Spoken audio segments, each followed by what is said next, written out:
The US President Donald Trump is once again challenging the integrity of the country's elections, repeating his disputed claim that the 2020 race was stolen from him ahead of this year's US midterms.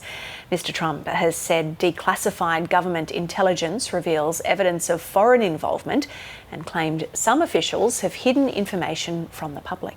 Election experts, intelligence assessments and past investigations have found no evidence that foreign actors altered vote counts or that election interference changed the outcome in 2020. We're joined now by Jay Newton-Small, who is a Time magazine contributor and is in Albuquerque in the United States. Jay, hi there.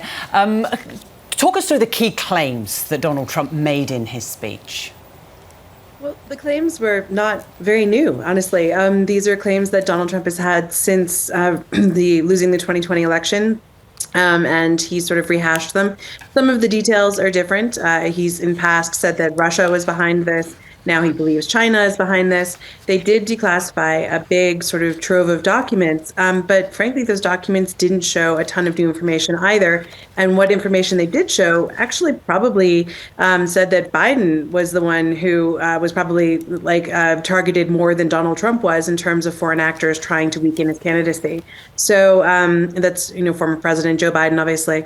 So it was an interesting speech. It was one that, frankly, wasn't carried by most of the networks in America. It wasn't one that really delivered a lot of new news. Which is really interesting, Jay, isn't it? I mean, why did he do it then? Well, so a lot of people said it's a CYA, right? So the idea is that he's most likely the Republican Party is losing the midterm elections, which are coming up in November.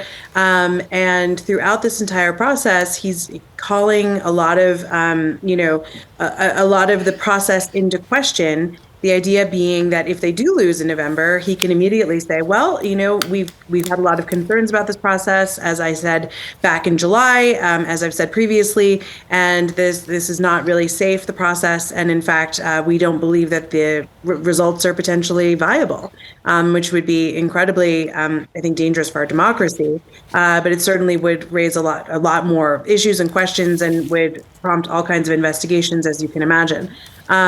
So there's that aspect of it. There is also a bill that he's been trying to push through the Senate that is called the Safe Elections Act of America, which would essentially, bar people from voting without proving their citizenship, and require all kinds of restrictions on voting in terms of absentee ballots or mail-in ballots, things like that.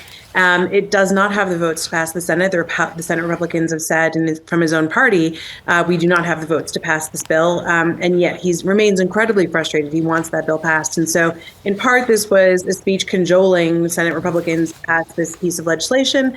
And in part, it was really laying the groundwork to call into question any kind of results in November that he might not like. But he's got his marshals, if you like, going around the country to try and secure evidence. Mark Wayne mulling off to California, Pennsylvania, New Jersey and Nevada. Is there a reason, do you think, Jay, why certain states are being targeted? Well, so there are states like the one I'm in right now, New Mexico, who have refused to cooperate with the federal government and hand over their voter rolls. They believe these are private, that they should not be given access to the federal government. Traditionally and constitutionally, the states in the United States are the ones that actually administer elections, not the federal government. And so it's highly unusual and unorthodox that the federal government would ask for that information about voters in each state. And what they're doing is basically saying, a lot of the Republican states have agreed to hand over their voter rolls. The ones that haven't are the more Democratic-leaning states like California, New Mexico, Pennsylvania. And those states, basically, they're saying, hey, we don't believe in the integrity of your elections. We don't believe that your voter rolls are real. And we're going to go investigate you because you haven't cooperated with us. Is public confidence in the voter system, in the election process, reducing as a result of all of this? Well, and that's a big risk here, is that if you undermine confidence in the voting process, if you can really depress turnout. And frankly, turnout is what Trump needs. This is, not an election where his name is on the ballot, and he's not going to get a lot of his base out to vote. And so what Republicans need is exceptional turnout to come to this election for the House and Senate Republicans.